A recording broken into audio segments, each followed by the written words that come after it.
If a small percentage of people become like this, just by their way of being, they will change the atmosphere in the world. Will we get to that critical mass in the next 10-15 years is the challenge which we are striving for.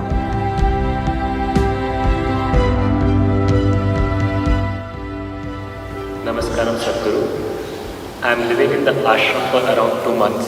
Oh. This place is so conducive for sadhana. I fear that if someday I have to travel outside or go home to meet my family, I will not be able to adjust. Is that once a person lives in ashram, he or she is unsuitable to live anywhere else?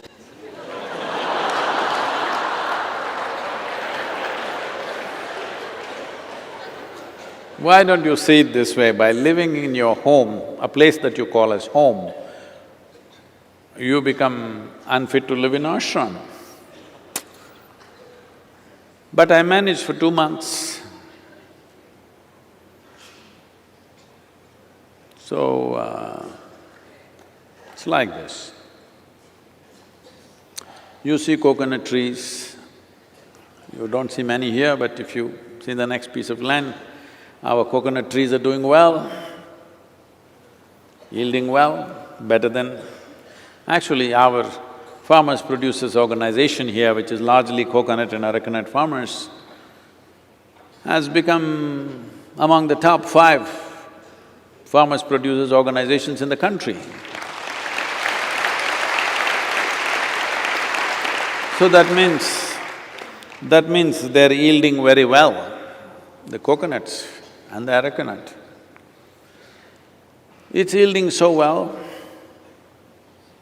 So let's do one thing, take the same coconut trees and keep them up on the mountain top, it's really nice. It'll be nice to have coconut trees up there. When we climb up and we are very thirsty, having a tender coconut out there will be fantastic. But if you put the coconut trees up there, they will all shrivel up and die. Because different types of life needs different types of ambience, different kinds of soil, different kinds of climate. For a human being to flourish as a human being, if you want to flourish as an engineer, maybe, I wouldn't say that, but maybe, because we are not building as much as we should, so maybe this is not the most conducive place. If you want to thrive as a doctor, maybe this is not a conducive place, not enough sick people. If you want to be a lawyer, if you want to thrive as a lawyer, not a good place, because not enough disputes, so you can't thrive as a lawyer. But if you're seeing how this being should thrive, it needs a certain atmosphere. The ashram is designed for that, not for you to thrive as something else. Maybe a city or an industrial place or a law court may be better for other kinds of thriving. But if you want to thrive as a being, the entire atmosphere has been created for that. But if you want to thrive as an ego, very bad place to live, very bad place, not good. You will shrivel up quicker than a coconut tree on the mountain. So, different spaces are created for different reasons. First you must decide what is the purpose and direction of your life. After that, where to be will come naturally. Where to be, you want to be an industrial engineer, but you go and sit on the beach, no good. There's nothing to do there. Beach is for people who are holidaying, vacationing, just sitting there, enjoying the ocean and the sand and whatever. That's not a place to go and build an industry. So for that you have to be in one kind of place.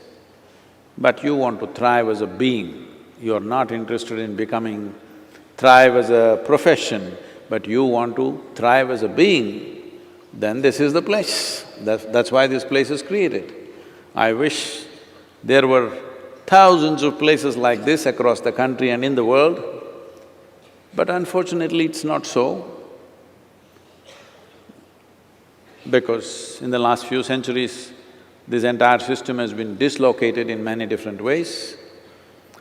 If you do not know this, if I mention the name Krishna, people will think of butter, flute and girls. But Krishna created over 1,000 spiritual ashrams in his lifetime in the northern plains. Well, nobody talks about it because according to their interests they speak. All that infrastructure has been razed to ground because of serial invasions that this land saw continuously by very wanton and cruel people who destroy everything that's not like them. If you're not like them, you're dead. That's their policy. It has taken a big beating, but it's time to build it back.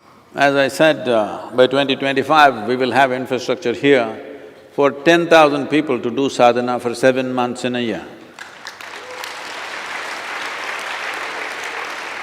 The idea is to build enough infrastructure so that there is substantial, spiritually strong, not belonging to this group or that group, but internally stable and settled kind of population. We don't need to do this to all the 7.3 billion people.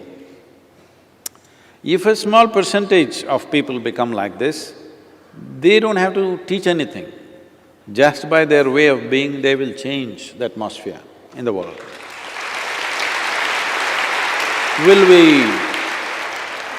Will we get to that critical mass in the next 10-15 years is the challenge which we are striving for.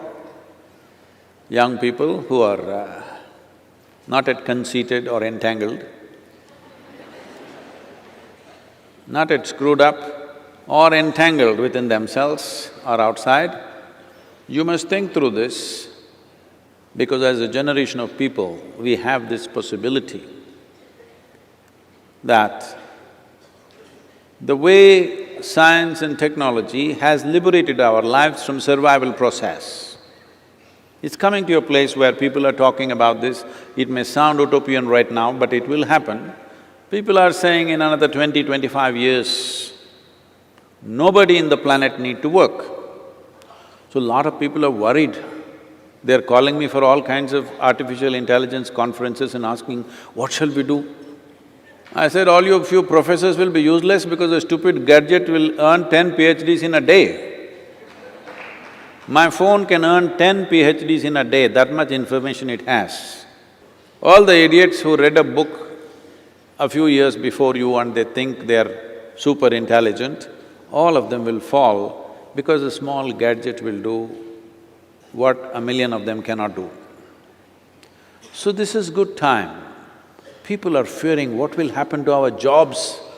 I said, you will be on a vacation for life, how wonderful. Anyway, I don't see professors going to their job with great joy, dancing. How many professors went dancing into their classroom in total ecstasy? Now your phone will recite Gita, Vedas, Quran, Bible, whatever the hell you want, with total analysis. Which page do you want? Which subject you want? If you just ask, I want to know about what God said about liberation,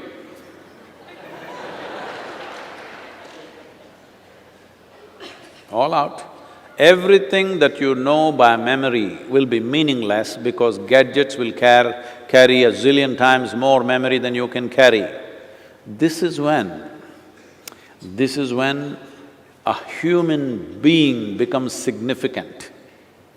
This is why we want to create infrastructure to produce human beings, not accumulated memory. This is what dissolving or demolishing your karma means. Instead of being an accumulated memory, you're becoming a being. So this atmosphere is created for that. If you think you have completed your mission, you should not have any problems anywhere. If you are work in progress, then you should not be living. You must finish the job, because a half-baked thing could be trouble, you know. So, it's important that they're all afraid that they will lose their jobs. I'm looking at how will I handle? Because once they don't have their jobs, all of them, initially they will freak and fret and drink, but then they will all come. We need to have both physical infrastructure and human infrastructure, because being human will become the most important thing once all these damn things are done by the machines.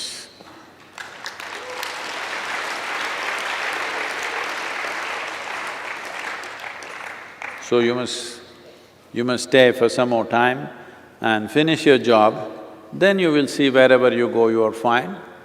I'm going out in the world more than you. I'm doing fine, whichever part of the world.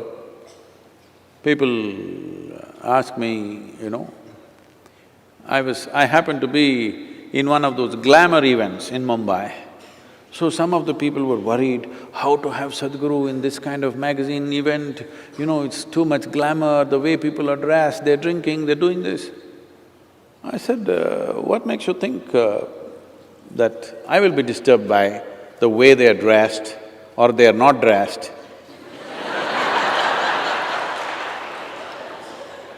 Or what they are drinking or eating, what makes you think it'll disturb me in any way? My spirituality is not that fragile, that somebody is eating something, somebody is drinking something, somebody is dressed or not dressed. This is not even a matter for me, it's not even a thing for me. It is… because if your spiritual process is so fragile, then if you look at somebody, it'll collapse. Then you need to work upon yourself. Carrying something so fragile all the time is going to be stressful. If you're carrying something that is that fragile, suppose your feet are made like jelly. Wherever you step, it'll go like that, then it's difficult to walk. Then you're unfit to walk around in this world. So being unfit to walk around in this world, don't think it's spirituality. Spiritual means, if you take me to hell, I'm still like this only.